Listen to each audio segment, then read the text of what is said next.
você é oficialmente o monstro da semana. E acredite, esse é o único título grandioso que você terá. E para começar, você é o fantasma do Capitão Cutler. Seu plano é, honestamente, uma obra-prima. Você finge seu próprio desaparecimento no mar, assume a identidade de um fantasma vingativo e inicia uma lucrativa operação de roubo de iates de luxo com a ajuda da sua viúva nada enlutada. Seu traje de mergulho antigo, coberto de algas pintadas com tinta fosforescente, é visualmente aterrorizante. O som dos seus passos subaquáticos, gerado por uma buzina de nevoeiro modificada, é puro gênio do terror. A psicologia do medo é sua principal ferramenta e você a usa com maestria. De forma simples, você explora os medos mais básicos das pessoas, o escuro, as profundezas do oceano, sons estranhos e a ideia de ser assombrado. Você cria uma atmosfera de pânico tão eficaz que consegue pilotar iates inteiros para uma enseada escondida, onde eles são repintados e vendidos no mercado negro. Você não é só um ladrão, é um diretor de teatro do crime, orquestrando um espetáculo de horror para cobrir seus rastros. Seu método é metódico, seu disfarce é perfeito e seu negócio é lucrativo. Você transformou uma lenda local em uma operação criminosa de sucesso. As autoridades estão perplexas, os donos dos iates estão apavorados e você está no controle. Parece infalível, não é? Pois é, o único fator que você não previu foi a chegada de uma van colorida, com 4 adolescentes intrometidos e um cachorro burro. Seu império de iates roubados está no auge, mas então a Mistério S.A. entra em cena. E eles não vêm com armas ou equipes da SWAT, eles vêm com lógica e um apetite insaciável por biscoitos Scooby. Todo o seu planejamento, toda a sua engenharia do medo começa a ruir por causa de detalhes que você não previu. Pegadas fosforescentes na areia que levam para fora da água e um tipo raro de alga marinha que só existe em uma caverna específica. Pois é, você, o grande fantasma do oceano, é traído pela botânica e por não limpar seus sapatos brilhantes. A engenharia reversa, de forma bem simples, é como seu plano foi destruído. A garota de óculos, Velma, basicamente desmontou sua operação. Pense nisso como tirar as peças de um brinquedo para ver como ele funciona. Ela olhou para o resultado final, um fantasma que rouba iates, e foi voltando peça por peça até descobrir o truque. Ela não viu um fantasma, ela viu um problema de lógica a ser resolvido. Uma fraqueza que você não esperava. E a sua captura?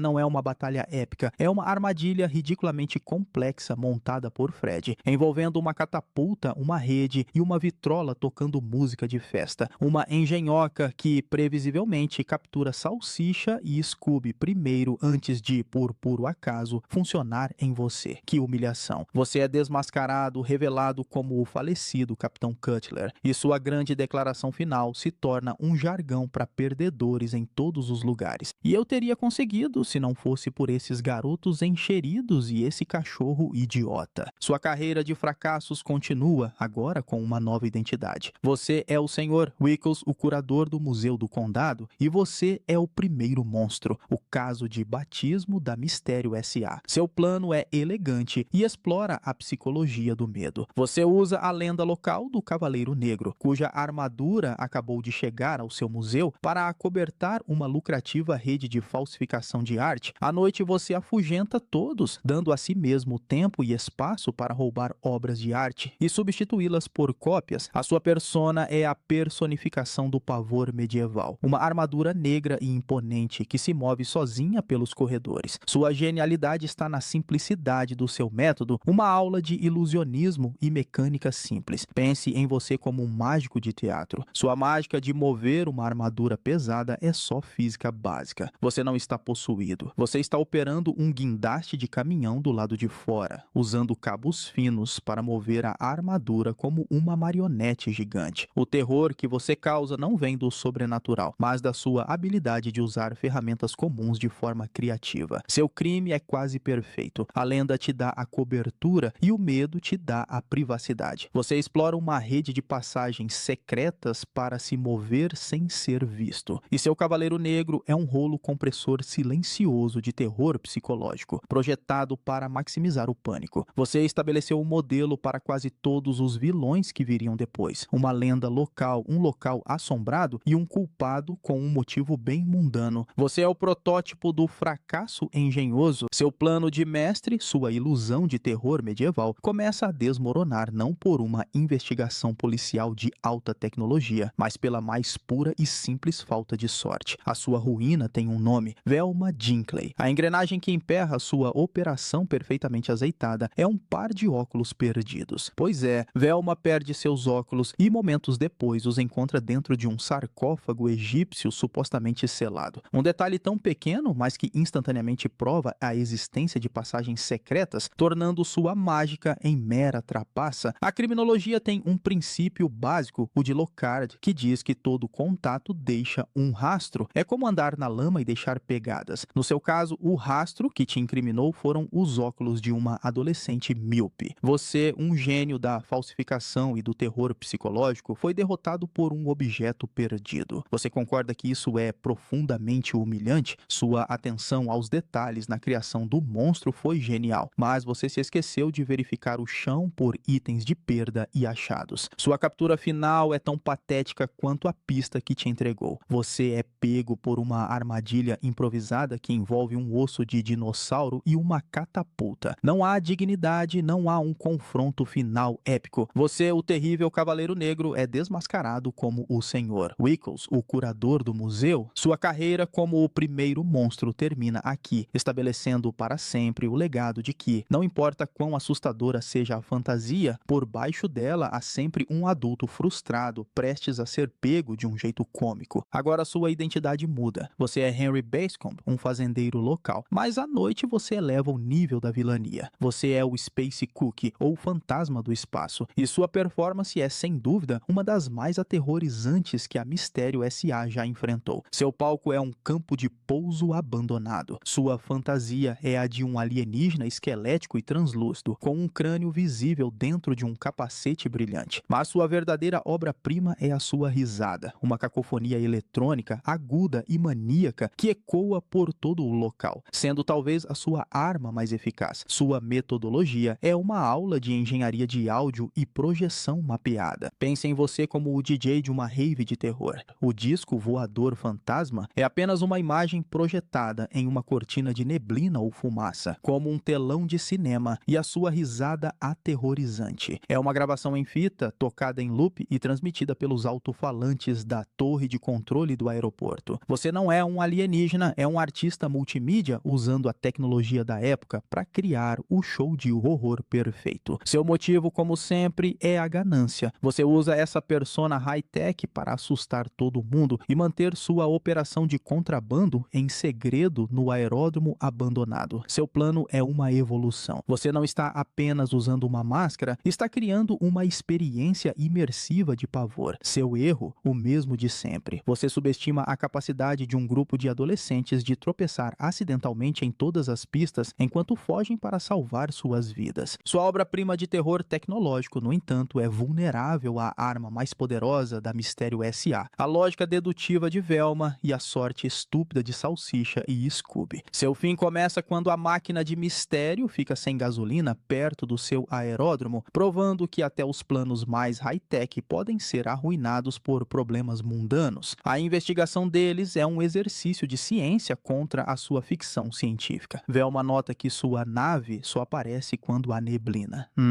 Que coincidência, né? A lógica dedutiva é o que te derrota. Pense nisso como um quebra-cabeça. Velma junta as peças. 1. A nave precisa de neblina para aparecer. 2. A risada vem dos alto-falantes da torre de controle. A conclusão é simples. A nave é uma imagem projetada na neblina e a risada é uma gravação. Não é um fantasma, é um show, um raciocínio passo a passo que desmonta completamente o seu grande espetáculo de terror. Você concorda que é um pouco vergonhoso ser derrotado por um método científico básico? A pista final, claro, vem da dupla do pânico. Salsicha e Scooby, ao fugirem de você, confirmam que o som da risada emana dos alto-falantes, quebrando a ilusão de que ela vem de todos os lugares. No final, você é desmascarado. Não um alienígena esquelético, mas Henry Bascombe, um fazendeiro local usando um projetor e um gravador para proteger sua operação de contrabando. Sua grande saga de terror cósmico termina com você sendo pego como um adolescente que aumentou demais o som da festa. Sua próxima encarnação do fracasso é como o Sr. Jenkins, um funcionário demitido e amargurado. E o seu plano,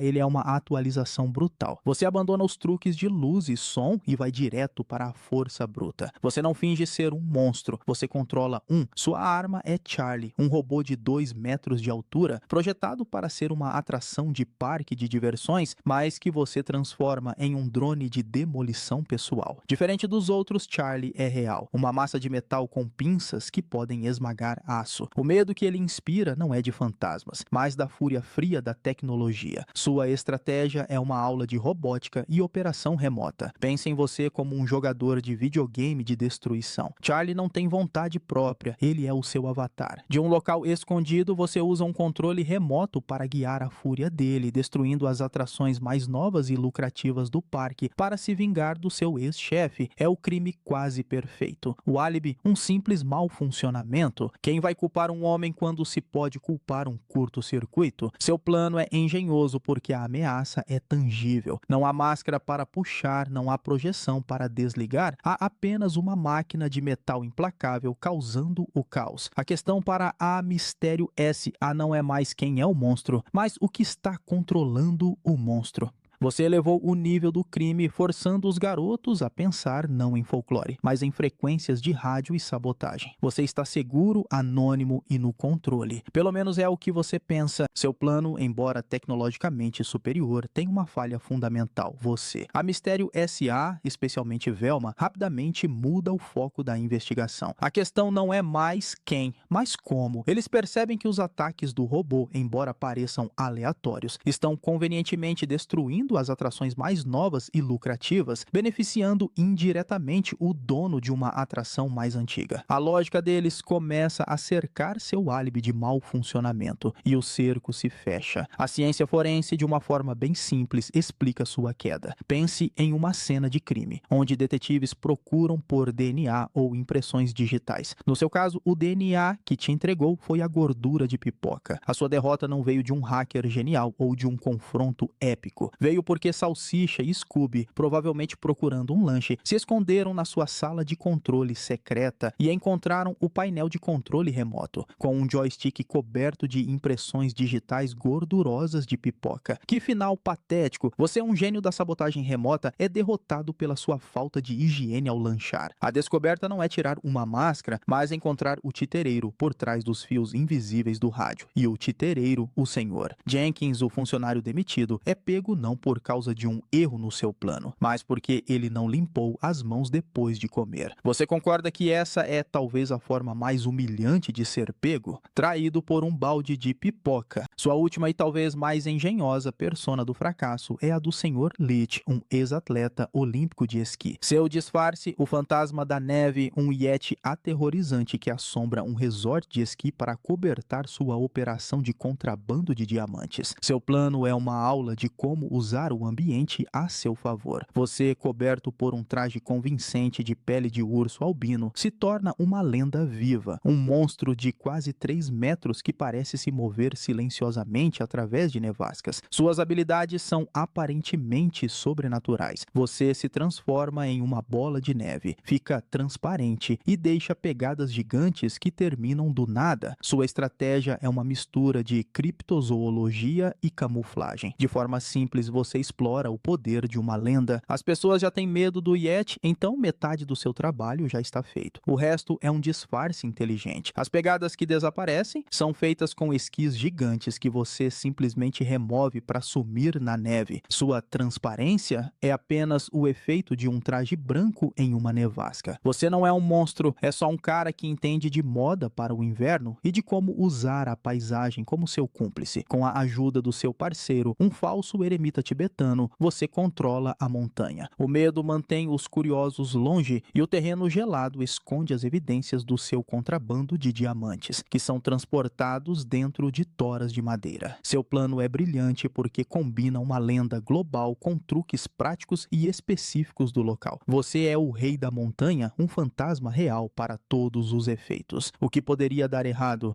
Sim, uma van cheia de adolescentes em mais uma tentativa de férias frustrada. Seu plano, uma obra-prima de camuflagem e uso do ambiente, é derrotado pela sua própria vaidade. A maior pista que te entrega não é um erro, mas algo que você faz muito bem. Velma, em sua observação genial, percebe que você, o suposto monstro gigante e bestial, não apenas anda, você esquia, e muito bem, por sinal. Que deslize, um Yeti com a habilidade de um atleta olímpico. Um pouco suspeito, você não concorda? A análise comportamental explica sua queda de forma simples. Pense em você como um ator. Se o seu papel é o de um monstro grande e desajeitado, você precisa agir como tal. Seu erro foi sair do personagem. Um Yeti não deveria deslizar pela montanha com a graça e a técnica de um profissional. É esse pequeno detalhe, essa inconsistência no comportamento, que sinaliza para a turma que tudo é uma farsa. Sua própria habilidade te traiu. A partir daí, seu castelo de cartas de gelo desmorona. Eles descobrem que seu cúmplice, o eremita tibetano, é uma fraude, e um diamante bruto encontrado perto de suas pegadas revela o verdadeiro motivo do seu show de horror: contrabando. Você é desmascarado como o Senhor Lich, um ex-esquiador ganancioso. E assim termina sua carreira. Seja um fantasma náutico, um cavaleiro medieval, um alienígena, um robô ou um Yeti, sua vida como vilão do Scooby-Doo é a prova de que não importa quão engenhoso seja o plano, você sempre será derrotado por um detalhe estúpido e uma armadilha cômica. Mas claro que você teria conseguido, se não fosse por aqueles adolescentes encheridos e por um cachorro burro.